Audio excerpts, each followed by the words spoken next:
이거 역대급인데. 네, 안녕하세요. 오세럴드 김웅식입니다. 기아자동차 신형 소렌토. 예, 이례적이죠. 기아자동차가 신차 출시 이전에 외관, 내관, 실내 사양, 엔진 라인업까지 전부 공개를 해버렸습니다. 기아자동차가 공개한 자료, 그리고 오토헤럴드가 수집한 정보를 토대로 살펴보겠는데요.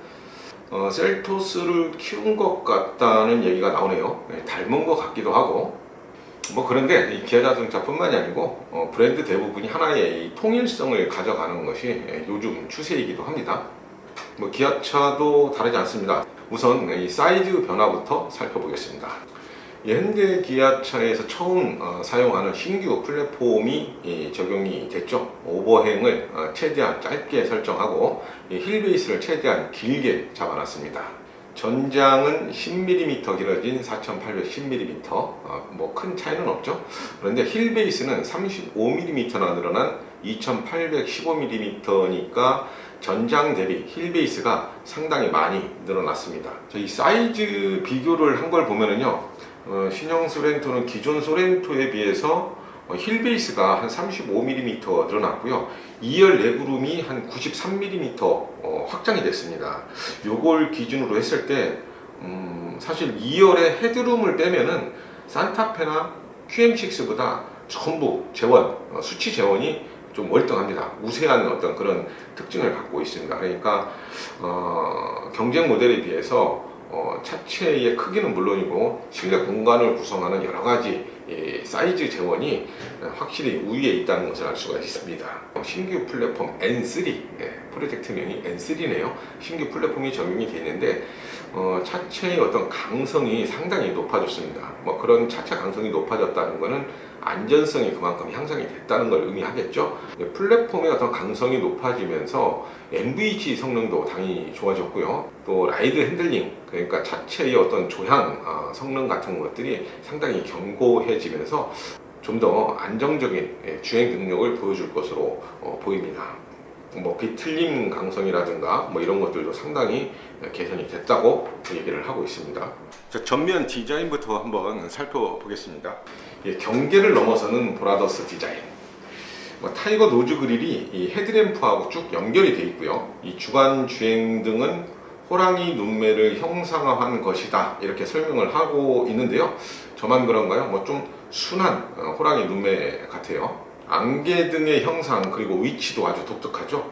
헤드램프하고 함께 이 LED로 아주 고급스럽게 만들어 놨습니다. 일반적인 SUV하고 비교를 했을 때 후드가 상당히 길어 보이죠. SUV 차체에도 이 역동적인 느낌을 잘 살려주고 있는 것 같습니다. 리어 쪽이 저는 개인적으로 가장 마음에 듭니다. 이 텔루라이드나 모하베에서 봤던 버티컬 타입의 리어 램프가 아주 강한 인상을 주고 있고요. 범퍼, 또 디퓨저는 좀 복잡하죠. 여기에서 라버포하고 느낌이 좀 비슷해집니다. 범퍼 하단부를 무광 크롬으로 장식한 것도 견고한 인상을 주는데 도움이 되고 있습니다. 이 볼륨도 상당히 많이 사용을 했어요. 이 테일게이트 엠블럼 자리도 그렇고 하단부나 번호판이 들어가는 자리, 이 범퍼도 각진 볼륨으로 마감을 해놨습니다. 힐은 17인치, 18인치, 22인치, 그리고 하이브리드 전용 19인치 타이어가 적용이 되고 있네요. 인테리어 한번 살펴보겠습니다. 12.3인치 풀사이즈 컬러 TFT LCD 클러스터, 그리고 10.25인치 센터 모니터, 그리고 전자식 변속 다이얼로 굉장히 화려한 인테리어를 구성해 놨습니다. 클러스터는 드라이브 모드에 따라서 다양한 애니메이션 효과를 주고요. 이 내비게이션 그래픽에도 변화를 줬습니다. 그리고 또 스마트폰이나 외부 기기와의 커넥티드도 다양하게 사용이 가능하죠. 커넥티비트 기능 상당히 다양하게 활용을 할 수가 있는데요. 원격 스마트 주차 보조 시스템이 적용이 되어 있고요. 기아 디지털 키, 그러니까 스마트폰에 앱을 설치해서 여러 사람이 공유해서 자동차의 도어를 열고 닫고 또 시동까지 제어할 수 있는 그런 기아 디지털 키도 적용이 됩니다. 그리고 빌트인 캠, 블랙박스죠. 블랙박스도 옵션으로 선택이 가능하고요. 그리고 미세먼지 센서를 포함한 공기청정 시스템도 이번에 추가가 됐습니다.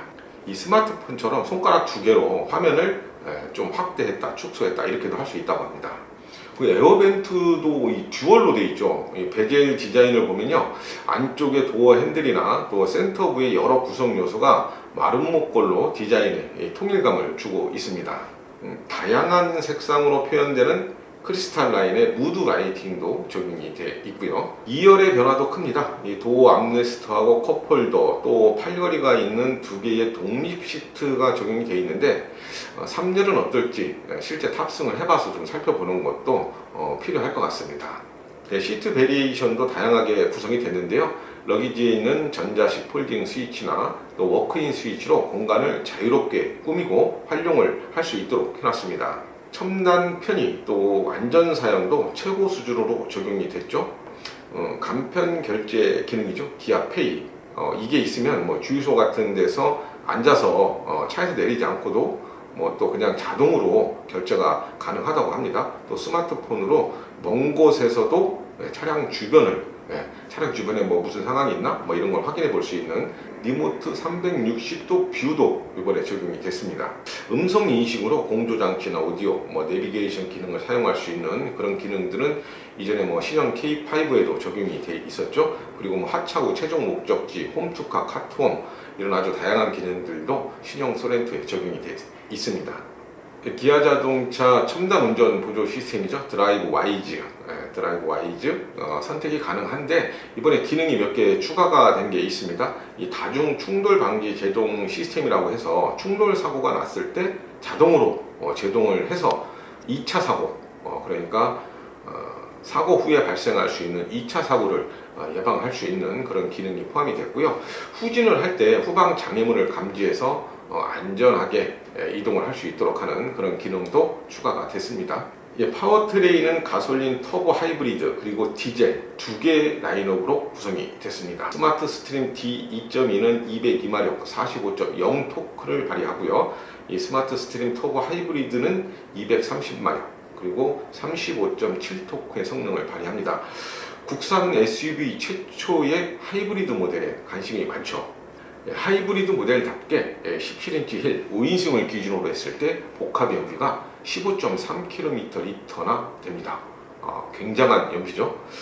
가솔린 엔진이라는 점을 감안하면 경제성에서 충분한 가치를 보여줄 것으로 기대가 되는데요. 대신 가격이 조금 비쌉니다. 가격에 대한 얘기는 조금 이따 다시 설명을 드리도록 하겠습니다. 디젤 모델의 습식 8단 DCT가 맞물리는 것도 관심이 가는 대목입니다. 마찰 저감 기술로 해서 실 영역대의 어떤 효율성을 극대화할 수 있는 그런 타입인데요.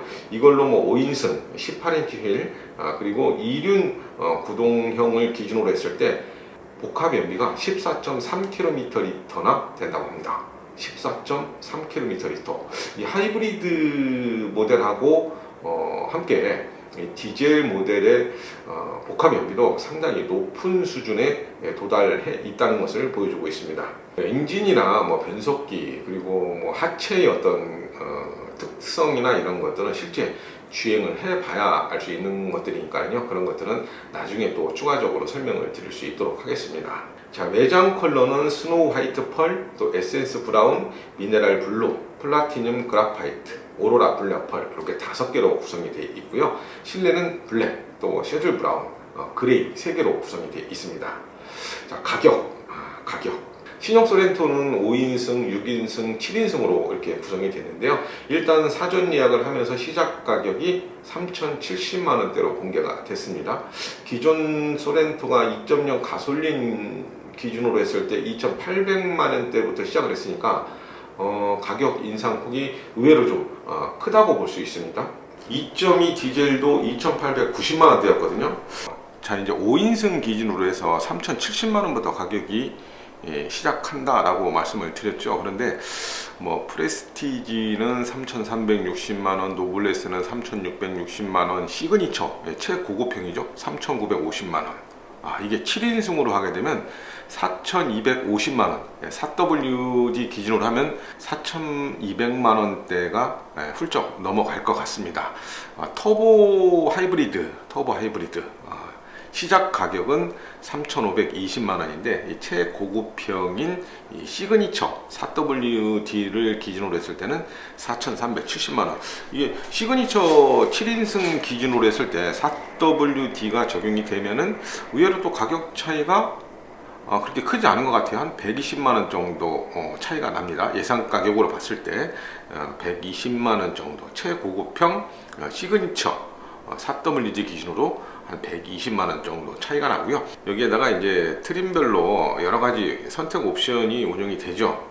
옵션에 대한 가격은 아직 공개가 되지 않았는데 뭐 인테리어의 어떤 컬러 구성이라든가 또 4WD 시스템, 또 파노라마 선루프, 드라이브 와이즈, 또 스타일 패키지도 있고요. 또 내비게이션, 뭐 헤드업 디스플레이, 뭐 스마트 커넥트, 또 크렐 프리미엄 사운드 뭐 이런 것들을 다 추가하게 되면 5천만 원대는 가뿐히 넘지 않을까 이렇게 예상이 됩니다.